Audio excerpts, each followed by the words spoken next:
A high VO2 max has long been linked with elite athletic performance. So to give you a few cycling examples, Greg LeMond recorded one of 92.5. Chris Froome is apparently just under 85. Whilst his young Colombian teammate Egan Bernal, the super climbing talent, apparently has one just over 90. Wow.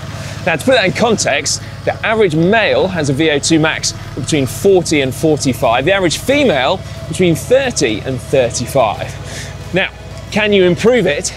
Yes, you can. Should you improve it? Yeah, you should probably try. So we're going to tell you how.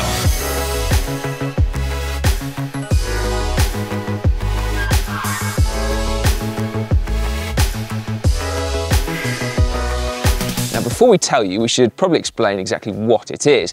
So VO2 max is a measure of how much oxygen your body is able to consume during a maximal effort. And it's measured in millilitres per kilogram of body weight per minute. Your VO2 max, though, is not necessarily linked to your lung capacity, and I, unfortunately, am a prime example of this. So my lung capacity, Si, is not far off 8 litres. Wow! I mean, they are huge. Yeah, I'd never noticed, but you really do have a big pair. I do, yeah. Unfortunately, though, the one time my VO2 max was recorded, it was only 69, which is not bad. It's just very average for a pro. Well, the reason there is probably that discrepancy is that VO2 max doesn't measure the oxygen that comes into your lungs. It actually measures how much oxygen your body is then able to utilise. And so that's probably why Dan wasn't quite as efficient as Greg LeMond. No. It was fortunate I did that test, actually, otherwise I would never have known. Good point, you just spend your life wondering, yeah. Anyway, if you would like to measure it yourself, you're going to need something called a gas analyzer. These are probably not something you're going to have around your house. Mostly they are found in sports laboratories, but increasingly there are mobile gas analyzers, such as the VO2 Master, which we couldn't help but spot, could we, a couple of years ago on the roads of Mallorca. No, it took an eagle eye though, didn't it, to see that.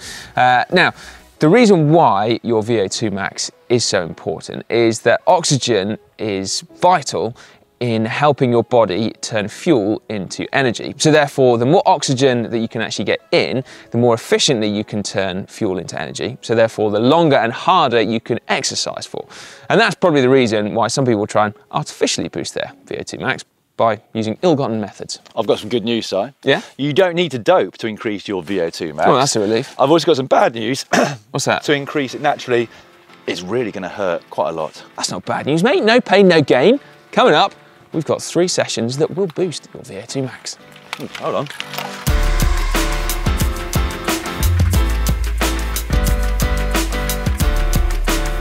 The first session is one that you may well have seen before here on GCN, micro intervals. They are a great way of increasing your VO2 max. For all of these sessions, it's important that you get in a good warm-up to begin with because they are quite intense. So at least 20 to 30 minutes of steady riding. After which, on this one, you're going to be doing 40 20s. Which means 40 seconds hard, followed by 20 seconds easy. Now, when we say hard, we mean about 120% of your FTP. So for non-power meter users, that is about the effort you can sustain for 5 minutes. And then the 20 seconds, as you can see, it's just keeping your legs ticking over. And then, the reason for that 20 seconds easy is because we're not doing 5 minutes, we're doing it for 10 minutes. So you repeat 40 20s for 10 minutes, and then you're going to be aiming for 2 to 3 of these blocks in each session with 10 minutes of gentle riding in between. Perfect for the indoor trainer, or perfect for long, steady climbs.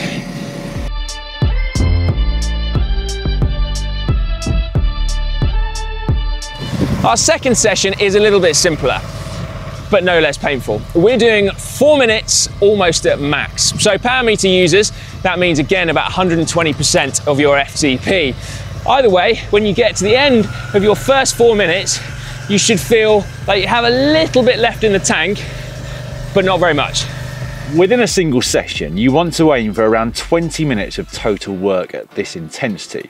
So 4 intervals is okay, 5 is absolutely bang on, and hats off to you if you manage 6, because that is exceptional for this session. Make sure you're getting a full recovery of around 4 minutes between each one, or until you're ready to start the next one, and then a cool down to finish.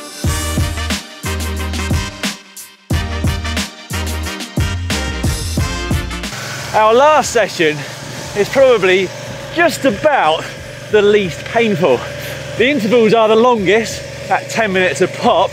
However, it's only the first 2 minutes of each one that are really intense, i.e. that 120% of FTP again. Straight after that though, you settle into 8 minutes, bang on your functional threshold power.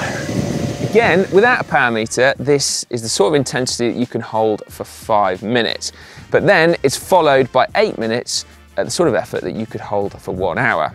Although, be warned, it won't feel like that kind of effort because you've just done 2 minutes flipping hard.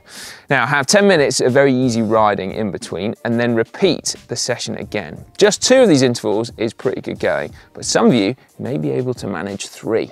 How much you are able to increase your VO2 max through these sessions will depend on your current fitness levels, how much training you have done in the past, but also genetics. It's unlikely you're going to reach the kind of levels of Greg LeMond unless you're some kind of genetic mutant. But it is worth working on nonetheless, because there are studies out there that have shown some people have trained and increased their VO2 max by 100%. They've doubled it. Yeah.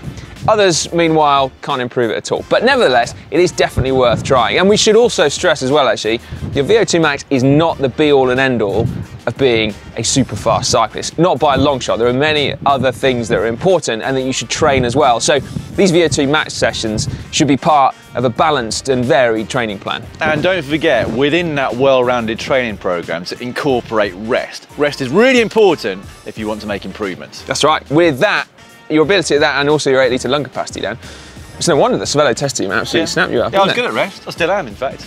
Right, well, that's the end of this video. If you've enjoyed it, please give it a thumbs up just down below. And if you would like to learn with a new power meter how to test your FTP, you can find that right below us. How much you are able to increase your oh my God. Coffee's going colder by the minute. Ready? Much. Sorry, you blowing. And within that training plan, you should also incorporate As part of a well-rounded training.